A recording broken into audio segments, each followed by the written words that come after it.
Hi, I'm comedian Lunga Chuka the Energizer Funny, streaming live with my special guest on The Price of Fame podcast. We feature entertainment professionals on the show and find out what sacrifices were made to reach their level of success. Look forward to learning about how our guests have overcome mental health challenges, achieved success breakthroughs, what you need to know about the industry, and how you know when you actually have a talent that needs to be shared with the world.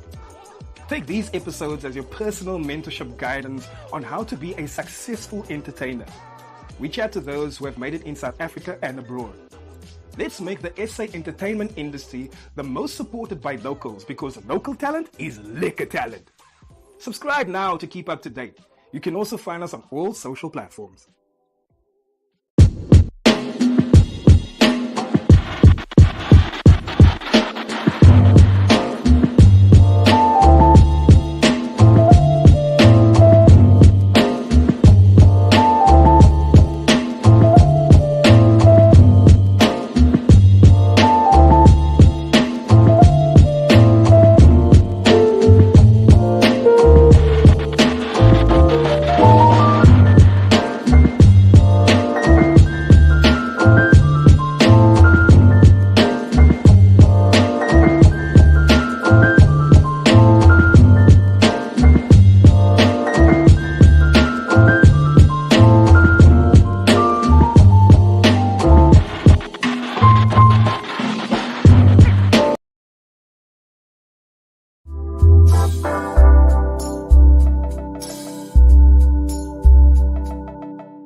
Good afternoon, ladies and gentlemen, and welcome to another episode of The Price of Fame with me, Lunga Chuka. I'll be your host. This is episode 29 on season 2, and today's guest. Before we go into the guest, ladies and gents, thank you so much for those of you who are tuning in right now, who actually so faithful, was expecting the show last night. Unfortunately, we couldn't do it due to load shedding. And you know how it's been messing up everybody's lives. We actually plan our lives around load shedding. So that's why we're doing it this afternoon, and our guest is such a superstar for being such a team player and making himself available for now. And let's get into that, ladies and gents. Sorry, today's guest is an actor, producer, and singer, and he's graced our stage in many roles in South African as well as international productions. One of his most famous roles is the role that he played at Rocket in one of the international hit productions called Tomb Raider. Ladies and gents, without further ado, let's meet the man behind the excellence. Please welcome to the screen, Mr. Keenan Arrison.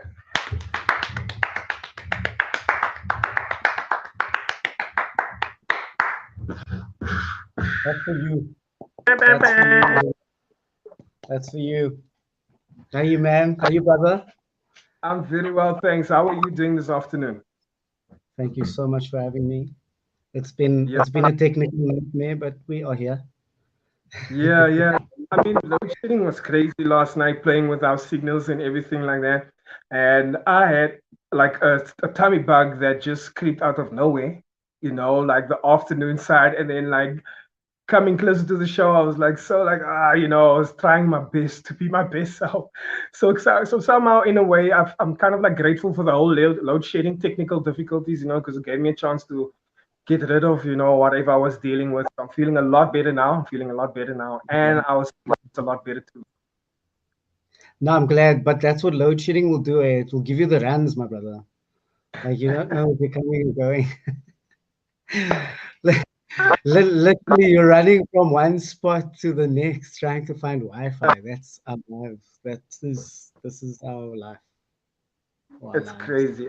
Where are you kind of in from right? I'm in Johannesburg. I live in Johannesburg, so I'm from here, live and direct. So yeah, I'm in Joburg. But I love Cape Town. I'm always popping in and out. Sure. Yeah.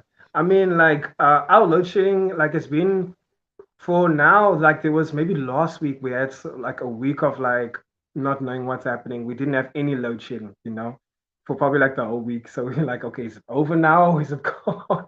I don't know how it is in Joburg. Has it been consistent, the whole load shedding? You guys kind of Yeah. Just to like on that, I've been between Cape Town and Joburg for quite some time now. So Cape Town's got its own sort of rollout of time and how it works and whatever. Yeah. And then Joburg's got its own time. So you almost like it's also I had to reset. So I've been in Joburg for about a week now. So I've had to reset into like a Joburg sort of time frame, load Yeah. shedding time frame. So it's like schedules. You're just like, wait, what's going on? Yeah. But And yeah, no, does it's but like and does you it know there's some affect you? people are having no, it Sorry. does. It does. In terms of filming, Yeah. obviously we work with generators and stuff like that, and so we're not really affected once you're on set. But you know, we still have to live and come home and and eat and do the laundry and all of that, you know. Absolutely. So it's affecting us in every way. But you know, the funny thing is, like, you know, we're having load shedding, power cuts, but then there are Yeah. also parts of Joburg having water shedding. Yeah. So people are without electricity or water. I So heard double. Oh, I it's heard quite about that. Like narrow. it's It's crazy good. because like there was a time when the whole South Africa was going through this drought and all of that thing, and they for us, I just yes, they said like the water was running like very low, like the pressure at sometimes, but it was never like cut off, like water shedding. We never really got to that point. And then somehow we recovered, so but I'm hearing now about this water shedding and load shedding in Joburg, and that's Yeah. crazy. I mean, So just imagine you're busy taking a shower, and then suddenly the power cuts and the water cuts. But you got soap everywhere in your eyes. You're just like, no, yes. First time, dude, first position, and you must just go try you immediately. there are loads of those cases out there. That's the Shit. Yeah. You know, but it's real, man. We just gotta make do, adapt or die. You know. absolutely. Speaking about adapt, you're someone who's worked basically everywhere, all parts of South Africa. You've worked overseas as well, and traveling for me, just traveling, just the fact of going somewhere and coming back. When I come back, does so much to my perspective. It gives you that rejuvenation that you need. Especially when you do some traveling and you're so inspired. You want to take a new angle on everything. And I've never really done work overseas. So that's completely a completely different experience. Can you describe what's it like for you, the first time or one of the most iconic times when you've worked overseas? Like, how did that kind of like impact you as an actor and your experience?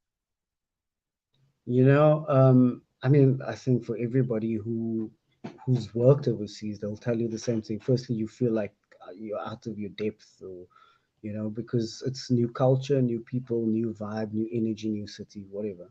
But at the end of the day, I think if you go there for a purpose and a reason, like for me, it was I was also at a time in my sort of space, my life, that I wanted to plug out of the industry in a sort of um, just in a sort of professional way. Like I wanted to do something different and sort of challenge myself. But then the opportunity came for me to go work abroad, and Yeah, I mean, nothing prepares you, right? Like you go, okay, cool. Like going to places on holiday versus working in those places. It's different. It's yeah, different. But what it does, I mean, there's growth for me. I worked in Spain, and then and nothing prepares you because there's the language barrier, there's the cultural thing. You're living in and amongst the community there, El Barrio, and then you gotta sort of assimilate and get to know. You gotta be open enough to get to know the life there. So it was mm, cool for me to be able to travel around those islands and get to know the different spaces, and I was open to it. Like I said, I was in a very different space. I wanted to experience a lot more. I expected more um, from life, and I was like, let's see where this road leads, and I was fortunate enough to still be able to perform and still keep my craft and my hone a bit of my skill. in terms of Yeah. singing and being on stage. But Yeah. nothing prepares you. And I think once you like, it's the mindset that you go with, you know. And there were loads of like young South Africans over there working on those in those summer vacation, summer destination sort of industry, where you're just Yeah. servicing as an entertainer. But they're still young. They're still like bright-eyed and bushy-tailed. I think I also went at the right time where I was questioning my place in the industry and uh, what the next step would be. You know, it ended up being 3 years. My goodness, didn't expect that. So I mean, I think for me, it's about the mindset that you go with and what it is that you're looking for, what it is that you're searching for. So for me, it was more like an inward journey. You know what I mean? Mm. So yeah. It's a very interesting perspective that you said. I mean, like visiting, just visiting versus working is a completely different um, experience, And what I want to know is that when you're booked for, let's say you're booked for a job in Brazil, do they give you with your flight and you're staying there? Do they give you some time to get used to the place, or do they just book you like a week before the set, or like 3 days before you shoot? Basically, I think my first gig was like I landed on I landed on like a Sunday, and by Yeah. Tuesday I had to be on set on stage type of thing. And you just needed to know what you had to do, what it is that like I had a one-man show, and you just needed to come ready. You're basically checking out and doing your sound check and your tech, um, 2 3 hours before the gig type of thing, you know. But it also teaches you like you these, and so you get to know the place. I think by the next year, as I went back, it got better because I sort of knew the lay of the land. Um, Yeah. but it's you in and you're out, eh? It's just like, what it is, it's like it's a different industry. It's a different type of entertainment industry. Yeah. And I think many South Africans who have been to those islands, Ibiza, all of those, Menorca, Palma, Yeah. they they'll tell you it's and it's as South Africans, you like shocked. First, you have to get over this, like, what is this? Because also, the Europeans do summer vacation over 3 months or whatever. Yeah. Yeah. They really take time. Yeah.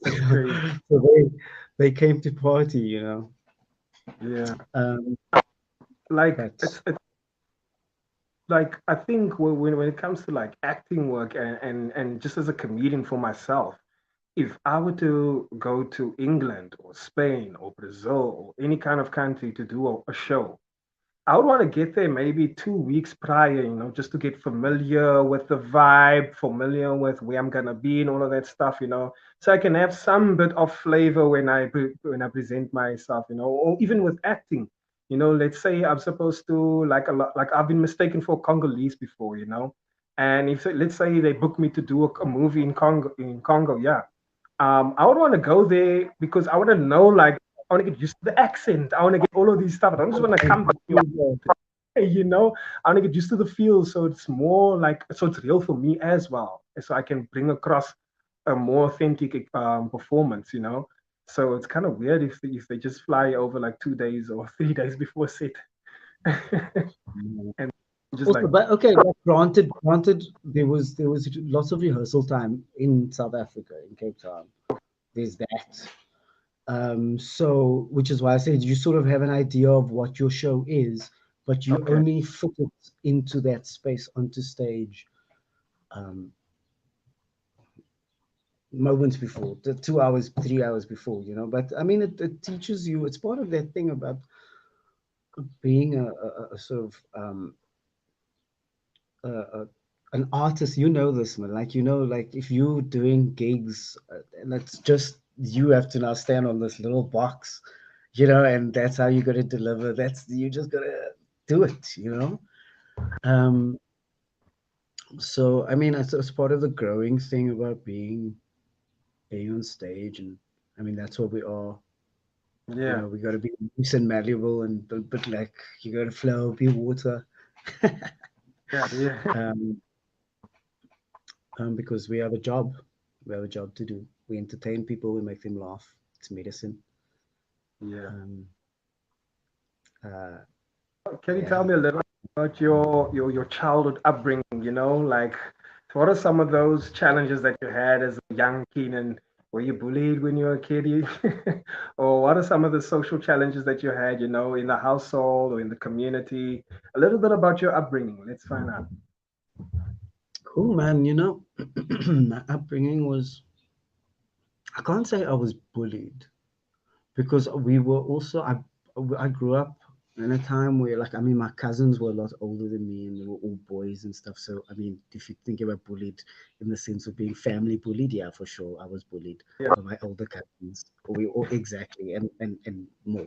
So, but the concept of like bullying definitely became such a, it definitely wasn't, maybe kids experience it. I was fortunate enough not to experience that side of it, but I mean, if I did, I'd always, I think maybe in my high school career there was sort of, you know, oaks with the, you know, you'd have certain cliques and they didn't like certain people, and you know, there'd be that type of bullying, but I'd always sort of speak up against it because um yeah, I wasn't brought up that way. But I grew up. My family's from District Six, and you know the story of Cape Town. And from District Six, they've moved out onto the Cape Flats and so on. But my schooling, while I was in primary school, I grew up in Boerkaap, was family there, and then my high school was in Sea Point. I was at Sea Point High, so I've always sort of been connected to the city. So you grew up in Cape Town and then you moved to Joburg. Oh, Yes, oh, no, so I've always been Cape Townian. okay. It's always been home. It's always been base, Yeah, regardless of where I've lived or, you know. yeah. And then, yeah, no, I'm from Cape Town, there from under the mountain. And sorry, I'm just adding some light. It's getting a bit overcast here. If you check the light has changed. Joburg has suddenly gone darker, guys. Yeah. Um, I went to school there. I was fortunate enough to also, like, I grew up in sport, so a lot of and team sports, and I come from a big family, so football was our thing. Grew up playing soccer. You know, I always thought that that was my thing as a youngster growing up. Was like my dad's an ex-pro player, ex-pro footballer, so I grew up with soccer in my thing, in my DNA. It's there, you know. Yeah. And I always grew up thinking, oh, I'm also going to become a footballer, professional, but that didn't happen. Yeah. And then, so I guess being a part of a thing, there was never the space to be bullied. And I think my dad, they've always reared us to also stand up for yourself, regardless of, and also speak up about it. Speak up about if you see anything, especially against women, against, you know, whatever. So I was fortunate enough to know to grow up in a space where those, that was sort of, there's a line, you know. Um, what else, Lunga? And then how do we segue into the rest of my Well, to the rest of it? This is like into I mean, look, you said that you started off, you're into sports and all of that, and I'm gonna take a chance here by assuming that you're the only artist in your family, the one who's into art and acting and all of that. So moving in that direction, was it an easy shift for your parents just to be like, yeah, you know what, keep going, or was it like a more of a thing of like, no, our parents always trying to like give you that safety talk, like, yeah, are you sure this is what you want? Are you just gonna bring you money? Was it an easy kind of thing to transition and convince them that this is your path? no, no. It wasn't. It was a fight. It was a struggle. I mean, I think there were three while I was in high school. There were sort of three career options I could have chosen Yeah. that would have made my family or my parents sort of go with it and be cool about it. Yeah. But there was this inherent sort of innate. There was an innate sort of feeling that I wanted to somehow be in entertainment. I don't know what that was, and how I would explore that. But so I think my first exploration was like architecture. I was like, okay, I'm gonna, I love drawing, I love design, so maybe that's an option. Cool. No. And then straight out of school, I think I then decided because my parents, I was like, hey, there was, it was UCT and there was, um, I think it was Stellenbosch that when I matriculated were the options. Yeah. And my parents were negative. They were like, no, no, what is this? What acting thing? Because by this point, I'd already sort of done amateur, like dram stuff through Yeah. being in the church. We had a drama group in our church, and so I'd been doing extra work by then. Sorry, did you see the light change there? Um, and then they were like not convinced because I sort of brought it up casually from time to time. They were like, no, no, no, you have to study something that's going to give you sort of a future. So it wasn't easy. I then immediately after matric, for some reason, I found out I did a found a I got to do a certificate in culinary school.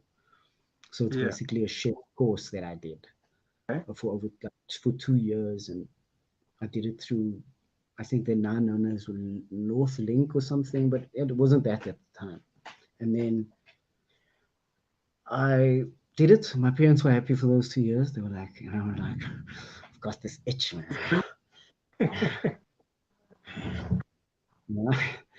I've got this thing. And I didn't say anything about it. And I think I got a job after I graduated from the college. I got a job in London to go work there as a chef on some ship, whatever. Yeah. Got the paperwork and everything sorted out, and then um, a couple of days before I was supposed to leave, I said no. I said no, I'm not going. My parents were like, "Well, yeah, That's crazy. you kidding me?" I mean, even just for you to get the opportunity No, must have no, been. no. So that's why I'm saying it wasn't easy because that was also they invested money in those 2 years in me to sort of, and this was sort of the kind of payback also to start a life. But Yeah. I was like, what am I if I'm not going to pursue this thing? If you don't know if you find out. Anyway, they were very angry with me for a long time. So it was sort of incumbent. It was up to me to now sort of not make right, but sort of prove that to not only to them but to myself that this is a thing that I'm chasing, and there's a dragon that I'm chasing, and I'm gonna find it. Yeah. And then it took them a long time, man, to trust me. I did freelance work at the time, and I was working in retail, selling jeans to people. Like, you look like a size 28. But also at the same time involved.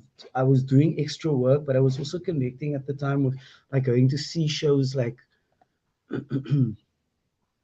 Joe Barber. So there were Yeah. all these shows happening on the scene at the time, Cat and the Kings, and all these things that is like constantly like going to the theater just to be in the world of it, but not knowing how to sort of get to it. Yeah. Um, but that was so they it took me a long time. Only after I then graduated, I went to film school. Cut a long story short, went to film school. Only then, I mean, I wrote a short film in my last year that went to Cannes Film Festival in competition. Sorry, it's the weather. Um, and so then things started happening because now I also had my formal education. I had my degree. They were like, okay, cool, you can study this thing. Okay, cool, cool. Maybe you know what you're talking about. You know, like you always. So I had to sort of win them over, but in a weird way. So now, with a lot of sort of the achievements and the things that are happening, they go, oh, so you sort of had a plan. Was it? Yeah. I mean, don't know if I had a plan. I still don't know if I have a plan, bro. Like, do we like make it up as we go? I mean, We like make it it up. sounds kind of had to like you. It sounds like you kind of had to motivate yourself, and basically just be in your own corner because you needed to prove it to yourself, and you needed to prove it to your parents as well that you are onto something. Was there ever a time where you actually just felt for a period like you are super demotivated, you have no time, no energy, questioning yourself, am I on the right path? Am I doing, what am I doing? Is it the good thing, Did I make a mistake with this? Did you ever go through a period like that? Yes, man, and I don't think it will ever go away. You know, like we work in such a erratic industry, like entertainment and film and music and art and all those sort of disciplines are here today, gone tomorrow. You know, so you go through those spells, but I think if you have a strong support system, if you have a strong sort of outlook and approach for your craft, for your passion, then you should push through. And um, I mean, there's so many times that like you're gonna give up. I'm gonna go do something else. I should go do something else. But then you get to a point where you go, but sometimes you're just so close. You're just so close, and then you give up. Yeah, For me, it's like chasing that sort of those moments, this yeah, minuscule, minute moments of like, what if it's now? What if it's now? What if it's now? And I guess that's also what's like just living in the moment, like you just got to take it. I think that's what COVID has taught me, certainly. yeah, You know, give it was we were it was forced upon us to take a break and just like refocus and reassess a life. And I think it was good for me. I feel like I needed it. I like needed to learn how to bake bread. do something different with your life. Like, I was like, learn something else. Yeah.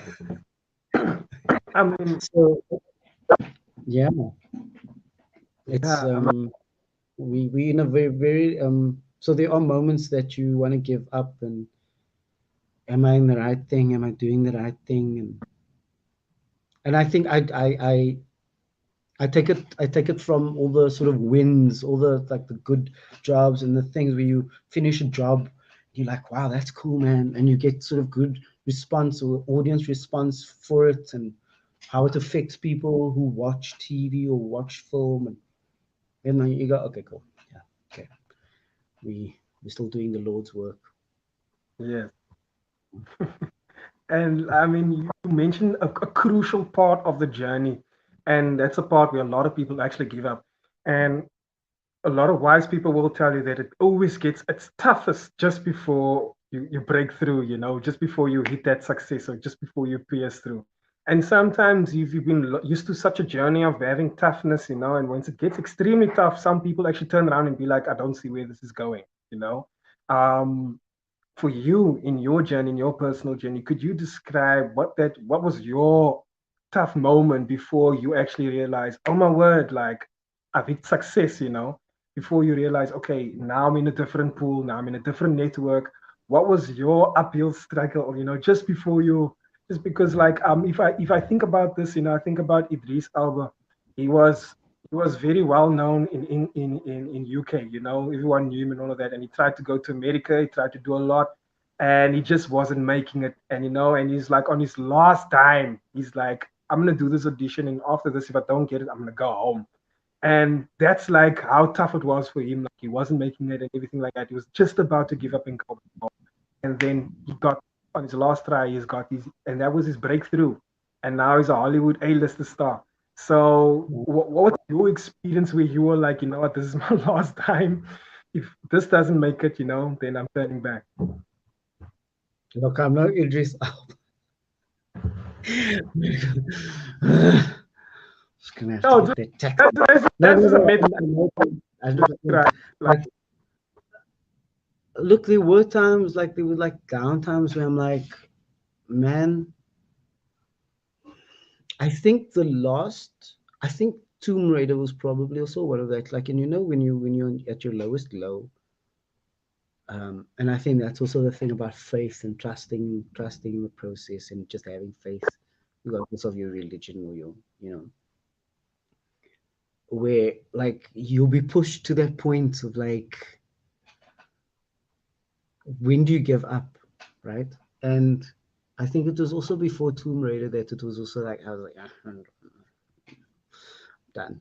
I'm done with the industry, and like I was casting for stuff, but I mean, it was also a very different time, and I was also I felt it was one of those moments. I think I was about to move to Johannesburg type of thing. I was based in Cape Town, and the thing was really happening.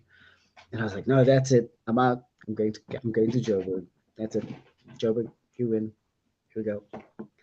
And and then sort of see it from there. And then I remember going to that casting and I was like, oh, I don't care.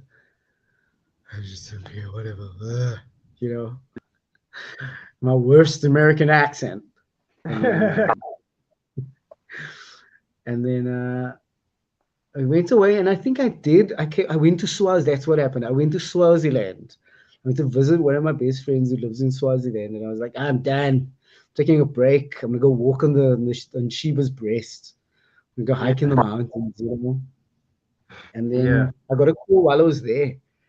I'm like, oh, this thing just came through, so you might have to just cut your holiday short. And then that was sort of a spiral into like the next cycle. And that's what I Yeah. think what it taught me is like things do come in cycles and seasons. You just got to know how to ride the waves. It's like surfing, I guess. How to Yeah. ride those waves. Know that when it's calm, you've got to be busying yourself with and preparing yourself for when a high tide comes, and then you're ready to ride, man. Because then you're gonna get the biggest waves, right? Uh, Um, my earlier my you surfing on that surfing report on this one all the way from Joburg. Yeah, earlier you mentioned, you basically sacrificed an opportunity to go overseas, to pursue chefing, and that was all in the name of believing in your career. What are some of the other sacrifices that you had to make, like, okay, prior to your career, like you said, you had to sacrifice a lot of things. You had to believe in yourself, and you even sacrifice an opportunity, even though it was against your parents' wishes, but even as a professional, as you started getting busy and as the wheels started rolling, what are some of the things that you had to sacrifice because of your career?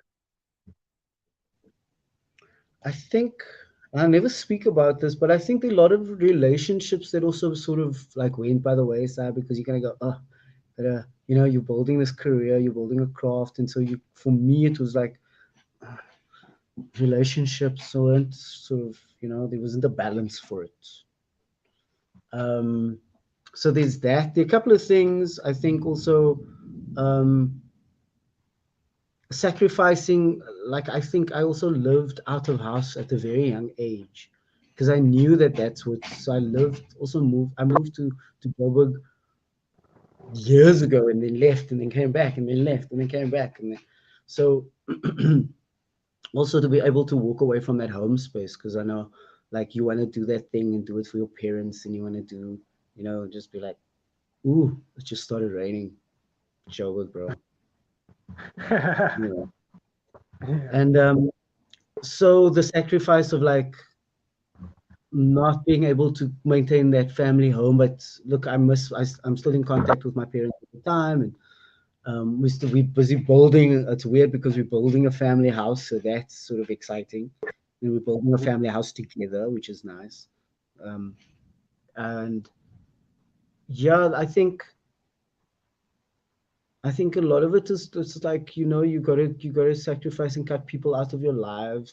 And like there are a lot of friends as well that you know comes with the good and the bad, man. It comes with the territory that you have to sort of know who your friends are. You're gonna know who's in your corner, who's got your Yeah. back. We also we work in our industry is very fickle.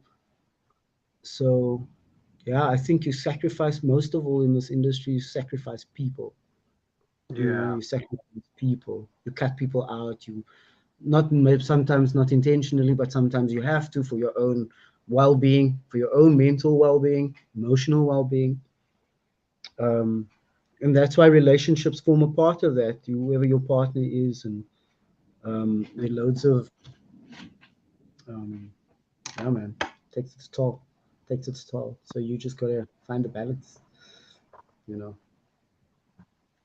Who would you say is your influence, when it comes to personally, like in terms of like just how you carry yourself and professionally, who really makes it for you? Whose tips or ways that inspire you when you go into your acting? And also just personally, who would you say like influence you the most? Look, they're obviously the greats. As an actor, I look up to the other actors. Like the especially the classic Hollywood, the Yeah. Pacinos, the Brandos, the classic. Like I work with. I'm reading books on Laurence Olivier, acting for camera, Sanford Meisner, those sort of technical teachers, Yes. Uta Hagen, all of those things. Um, Stella Adler. But I mean, that is also formed part of the training. So a lot of the work that I do in terms of the characters and what they need, I would apply myself to the theory and the book, to the book work. I like it. I like it a lot. The research part of it too. Yeah. But then on a personal level, like I mean, obviously watching those great films and watching those actors work and stuff, and then also on a local front, we know them all off by name. Like we can name them all. They're on our TVs.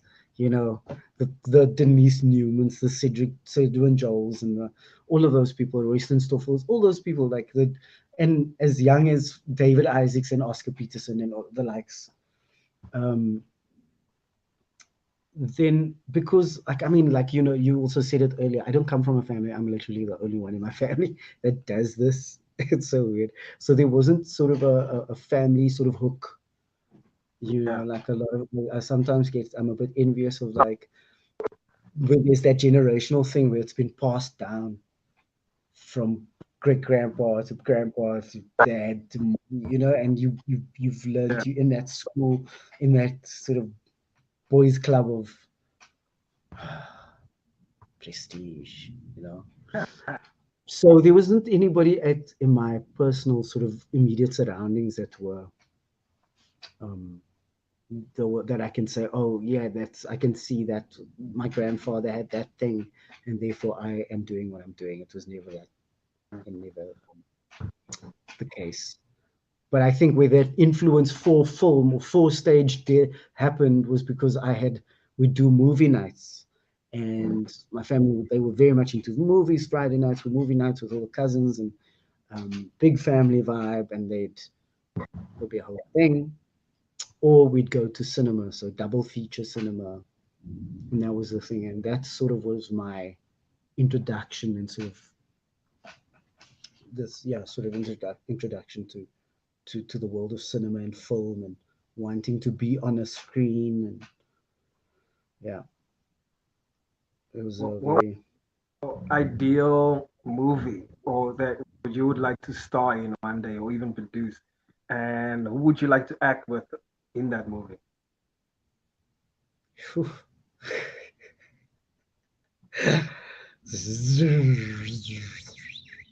Yeah, it's a Like good for question. I mean, we don't, like for me, I'm definitely trying to get more into the action-based stuff, like the Tomb Raider, more stunt, more stunt. I've done a lot more stunt driving than I have done action stunt. fighting, even though I can. But a lot of my driving stunts and stuff I do myself. So I want to go more like a more bit more like Keanu Reeves is on my list. There's so many, like, where do I even start? I mean, a young Johnny Depp in like Johnny Brasco, like Yes, yes. Leo, You can, Leo. I mean, Leo, like all those, But on the local scene, I don't know. I feel like we are at that level, so we can almost produce and tell stories from here, and they will come. They will come. It's already happening. It's happening with Woman King. It's happening, So hopefully someday there's another interview where somebody's going, so who would you like to be in your movie? And they go, Keenan Arrison. No, you know. yeah. But yeah. So I mean, and I do want to work towards a more action-based thing, even though I love drama, I love comedy. Um, I love what I mean, I love this sort of John Wick, the kind of absurdity of but him just messing everybody up and just like them, I'm just gonna fucking shoot me. I'm just gonna take you out without a scratch. Yeah. Quick and efficient. Quick, quick. Done, bro. You'll be home for dinner. Yeah. Listen, did you ever have a role that kind of like consumed you so much in a way that you were so into it, and then like it was kind of hard for you to debrief or disconnect, Like for example, Heath Ledger, when they said when he was playing the Joker, Heath Ledger when he was playing the Joker, like offset, he was still doing pranks on everyone where they were like, oh, yo, bro, you're taking it a little far. Was there a role that you played where you were still the character for a very long time? You're like, hey, I need to shake this off. Yes. Yes. The role I play every day in my life, dude. Can't debrief from this role. This role called life. This role, this character, Keenan Arrison, man, it's a hard one. It's tough, bro. Just can't Engage. switch it off. Just can't switch it off, man. I think so that's going like full method, and I thought, when I went to film school, I also thought that I was method.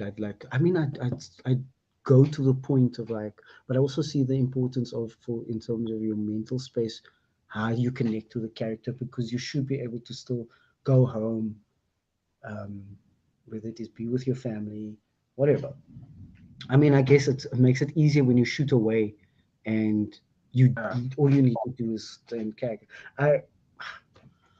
It's hard for me as an actor. I'm not that kind of actor that will like stay in character. I'd rather remove myself and stay in my space than walk around as this character and be like, okay, cool, we're ready to shoot. Boom, from a onto mark, speak to the director, let's go, action.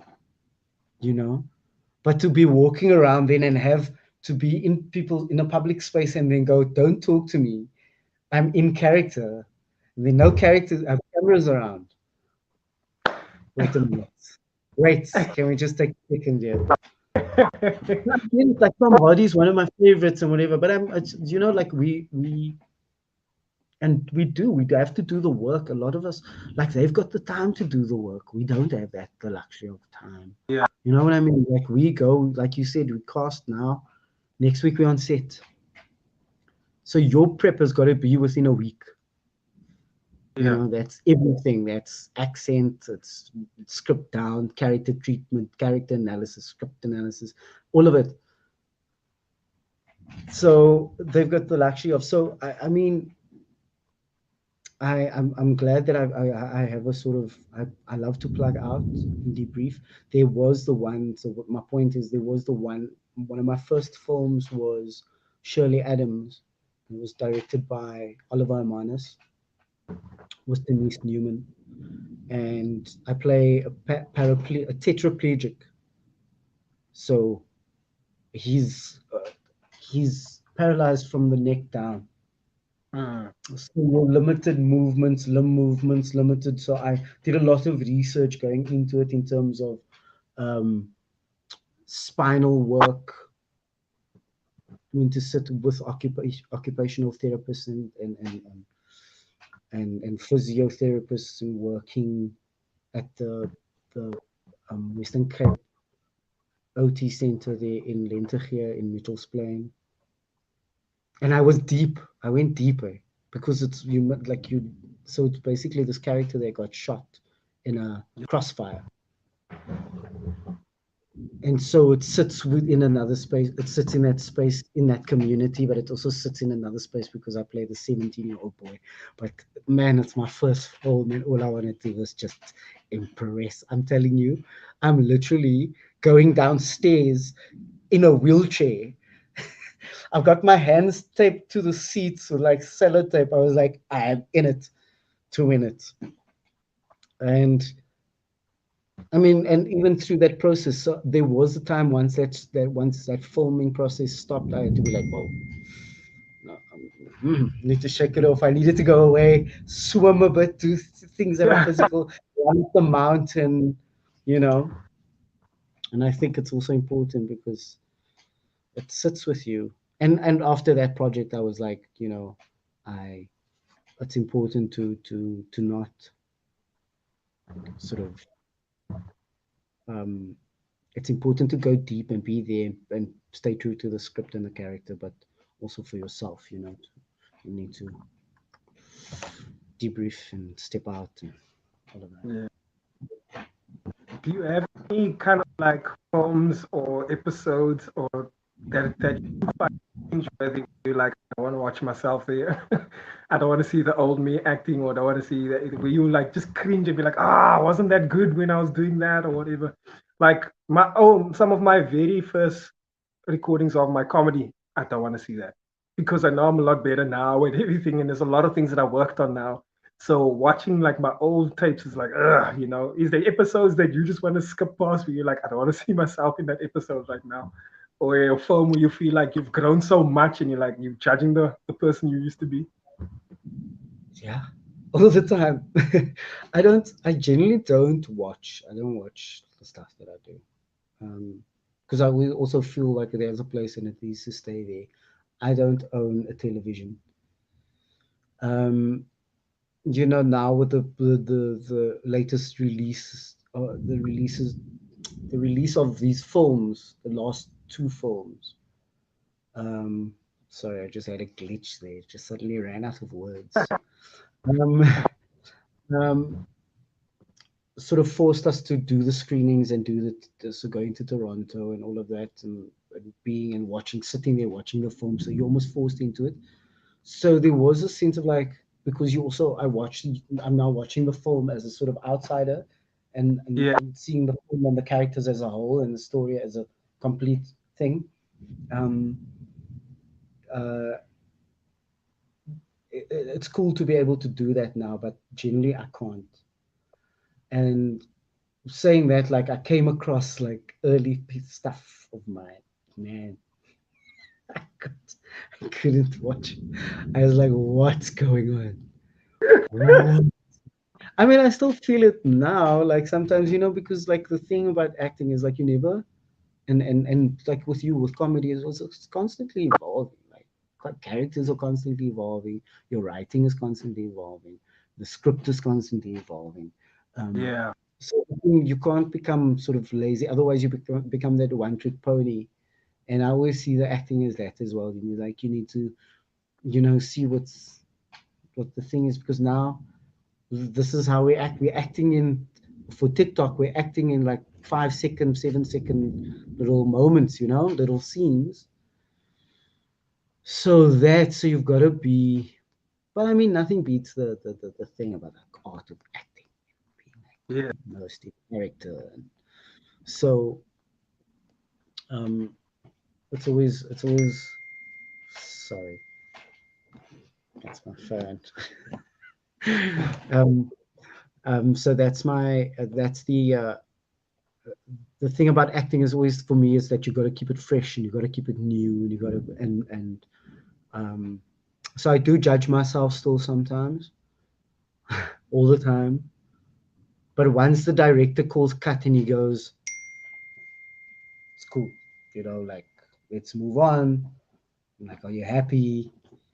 Everybody else happy? Go, you know. Um, but yeah, we constantly, you know how it is. You constantly judge your work. And you watch other people's work. You're like, oh my god, that's amazing. Yeah, That's so good. I wish I could be doing the same work. Like, wow, she gets it right, bro. yeah. And it's crazy. Everyone else will be like, "You're so amazing," or "That was so brilliant," but you know, you like the hardest one on yourself, being like, "I could have done so much better," because you know you're maybe overthinking Mhm. or something like that, you know. So it's always like a bit of conflicting because everyone said it was great and they're happy with it, and you know that you can do better. But yeah, You I know, guess you go with it, you know, and just trust that yeah. everyone's happy. Just move on with it. Look, at the end of the day, the thing is also with films. I guess stage is very different because you can tweak your performance daily. That's the cool Yeah, thing about theater, which I like. And going on yeah, to stage events, you have the ability to go, oh, that didn't work. Oh, let's take yeah, some of that. Oh, that worked last night. That didn't work. So let's, you're constantly fixing it as you go. yeah. As with film, it's like it's in the can, it's in the can. Then it's up to the editor, and then you just go. It is what it is. That's what it goes. Like there are moments in this last film that I had, I was like, oh, I said to the director, can I not redo the voiceover for it? And then you just add it because I'm not happy. It's like, dude, walk away. Just walk away. Just walk away. No, because it's like, like you judge yourself and you go, oh, we could, oh my goodness, I wish I could change your performance. And they go, no, but that's what it is in the moment. So you can't overthink it. You got to trust the process, just got to trust it. But yeah, there are lots of, I mean, I don't even want to go back to some of the stuff. I mean, I've done cool stuff. I'm not saying it's just lots of growing pains that you see on screen. You're like, oh, what choices were you making there? Yeah. Listen, man, I've been having such a really good chat with you, and it's we're coming to time now, and I'm gonna ask you my final question, and my favorite question I ask everyone at the end of the interview. So I'm gonna put you in my time machine, right? And I'm gonna dial it back to a time of a younger version of yourself. Maybe a time where you kind of needed some advice or guidance, you know. And it's the version of you today, having walked the journey that you've walked, having learned all the lessons that you've learned, you know. You're going to have 5 minutes to talk to the younger version of yourself, just to give him some guidance and advice. What would that be? Oof, there's so many. You know, firstly, because I'm such a big sports fan, big football fan, so I support Man United. I think one of the things I tell my younger self is Man United will definitely disappoint you. My younger self, they'll I would definitely. bring bad news. First things first. Um, no, I think it's also like um, trust the process, and that's always been my sort of motto along the thing. Like, because you're always questioning, you're constantly in the state of like questioning ourselves and questioning those around us. And I think it would be to trust the process and just have fun.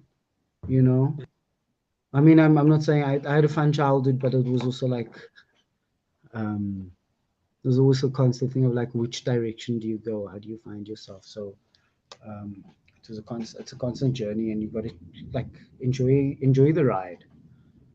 You know, Yeah. enjoy the ride, trust the process, definitely. But also, Man United will let you down. Yes, we'll spend a lot of money. Yeah, they'll spend a lot of money for nothing. Just so you know. Anyway, Okay. on that sporting note, so I've given you a surf report and I've given you sport. So Yeah. yeah. Um, next week's episode, um, do you watch sport just for the viewers out there? No, no. Sports. Comedy is your sport, eh? Yeah. Comedy is your sport. I was the last time I saw you was at the Mitchell's Plain thing you were hosting. I think Kurt on. It was Kurt, right? Yes. Kurt and Headline. Stuart. I hosted that Kurt show in and- Curry. Show, yes. yes, and Stuart was on as well, right? Yeah. Yeah. Yes, it was the same night I was there. I didn't have tequila that night. I was driving. I was driving. Yeah. I was driving. No, I was like, you got to get these comedians to their gigs on time and in one piece. Yeah, no. So many times, like around in town at different events and things like that. Like that's why I assume that you Cape Towning, because but you cover that up by saying that you always keep a relationship back and forth, So it's possible to see you a lot of times in Cape Town, and it's possible to see you a lot of times in Johannesburg as well. Totally. I mean, I got back from Spain when was COVID? COVID hit us in 2020. So I got back at 20. the end of 2019. So I was suddenly stuck in Cape Town for like a year and a half, about. Mm. I think so. If my memory serves me correct. So then I was stuck in Cape Town during COVID. I know it was a year. By the end of COVID, yeah, I moved to Joburg. So I mean, Cape Town's small. We were seeing each other. I mean, I was at the comedy club a lot, because there was a one time that I thought I might be a comedian, but I was like, nah, it's fine. I just stand here and watch the professionals do it. You should give it a shot. You should give Hey it a man, shot. I mean, Langefeld's been trying to pull me, like twist my arm and be like, come. I was like, I'm not that funny. you never I'm not know. that- No. we'll see. Man, I think I think I need to find things to talk about. I think there are things to talk about, but I need to like focus in on them. Definitely. I mean, your life experience, you can tell, you becomes your material. You just 100%. have to find a perspective of bringing it across. But I mean, whatever you experience in life, Mm. up childhood upbringing, family, dysfunctional relationships, all of those things, if you can find the comedy, Driving in Cape Town. Damn. you know. But Keenan, thank you Uh, so much for this episode. Truly had a good time chatting with you. Thank you again for making time. Most importantly, making time to do this episode. I truly appreciate it. Lots of thanks to you and also for being patient with our technical things that was going on. So thank you so much. A huge thank you to me, and I appreciate your time. Thank you so much for having me. Thank you for the team. Thank you for just making it through this technical whatever this is. Yeah. Crazy. What Real do you quick, call it? Mercury's in retrograde or something. I think so. I think so. That's a perfect way to describe every mess up. Mercury is in retrograde right now. Yeah. Real quick, Keenan, can you please drop us all your social handles for those followers who are not following you just yet, so you can be part of your journey and just be excited with what's happening in your way? Cool. Yeah, my Insta handle is at Keenan Arrison. It's KEENAN and then I think on Facebook there's Keenan Arrison actor. Yeah. I'm on Twitter, but not on Twitter, if you know what I mean. Yeah. So yeah, I mean, yeah, um, the socials definitely Insta. Okay. All right. Well, there you have it, ladies and gents. If you want to be part of Keenan's journey, best place to find him is on Instagram. But otherwise, we have a great night. We had a great episode this afternoon. Check it out. Get to know who the real Keenan is behind all the glitz and the glamour. Thank you so much, Keenan. I'm going to say goodbye to you, and may you have a lovely day further. Thank you again. Thank you so much for having me. Cheers, guys. Cheers, Keenan. On the last minute, I think his phone died or he got a call. One of the two. Either way, perfect timing. Ladies and gents, thank you again for tuning in. This is the price of faith. Thank you so much. I know we were supposed to air last night. Some of you guys are waiting for us, and I didn't come to say anything of like, sorry guys, we're not doing it tonight. But load shedding got the best of us. You know how it is. But thank you for making time to tuning in and for always following and supporting the platform. I've spoken to so many people of you, I've bumped into so many people that actually don't like and share, but in person, they like are always watching and supporting. And thank you for that positive feedback. I do this for you, for all of you. If you want to catch me on my journey with my comedy as well as everything else that I'm getting up to, you can follow me on Instagram at Lunga Chuka. That's Instagram, that's at Lunga Chuka. On Facebook, you can catch me at Lunga Chuka, the Energizer Funny. And for exclusive snippets of The Price of Fame Season 1 right through to Season 2, you can go to Instagram and search The Price of Fame ZA. The link in the bio takes you straight to my YouTube channel. We can catch the extended episodes from Season 1 right through to Season 2 of The Price of Fame. When you're there, like, share, subscribe. Thank you very much, ladies and gents, for tuning in. My name is Lunga Chuka. I've been your host. This is The Price of Fame.